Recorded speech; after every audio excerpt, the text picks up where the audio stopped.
Voilà vraiment un exercice qui correspond bien à l'approche de l'été. Donc cette climatisation d'un local va nous permettre de revoir quelques définitions sur les capacités thermiques, aussi bien molaires que massiques.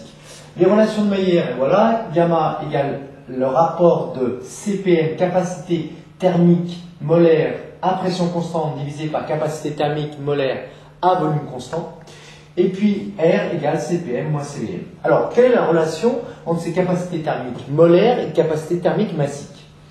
On sait que si le gaz est parfait, son énergie interne ne dépend que de la température. On peut dire que dU égale NCVM dt, et puis que dH égale NCPM dt, donc capacité thermique molaire à volume constant ou à pression constante. On intègre cette expression si CVM évidemment ne dépend pas de la température, ce qui n'est pas tout à fait vrai, mais dans une plage de température faible, on peut dire que c'est vrai. Donc U égale NCVM fois T, par exemple. Le nombre de moles petit n, eh c'est la masse sur la masse molaire. Et puis on sait que l'énergie interne est égale à M fois la capacité thermique massique fois T. Donc on en déduit que CV égale tout simplement CVM, capacité thermique molaire à volume constant, divisé par la masse molaire. De la même façon, la capacité thermique massique à pression constante égale la capacité thermique molaire à pression constante divisé par la masse molaire du gaz considéré. On se sert maintenant des deux relations de Mayer pour déterminer la capacité thermique massique à pression constante. Eh bien, gamma égale CPM, on a vu que CPM c'est égal à masse molaire fois capacité thermique massique à pression constante, divisé par CVM qui est égal à la masse molaire fois la capacité thermique massique à volume constant. Donc gamma est égal au rapport des deux capacités thermiques massiques. Et R est égal à CPM, donc CPM ici, masse molaire fois CP, moins masse molaire fois petit CV.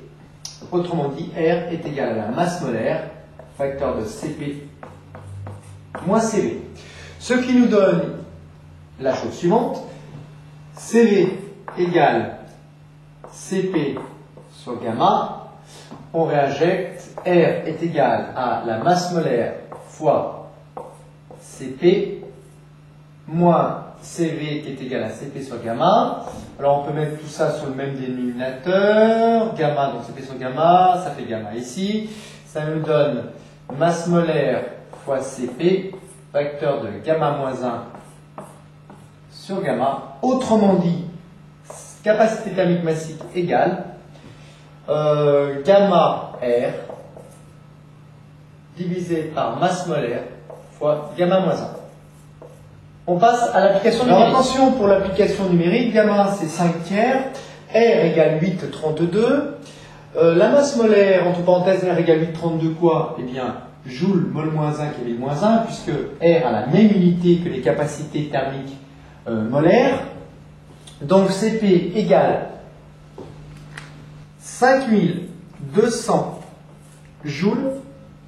Ces capacités thermiques massiques, donc capacité thermique, c'est des joules Kelvin moins 1, kilogramme moins 1.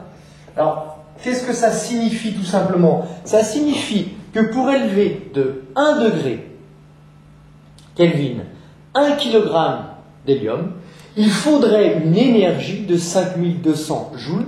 Tout ça à quoi? À pression constante, parce que l'apport d'énergie se ferait à pression constante. Voilà ce que signifie ce fameux CP. Une dernière petite remarque, les capacités thermiques massiques sont indiquées avec la lettre petit c, alors que les thermiques molaires sont avec la lettre grand C, en règle générale. Évidemment, tout dépend des livres et des enseignants, mais généralement c'est comme ça.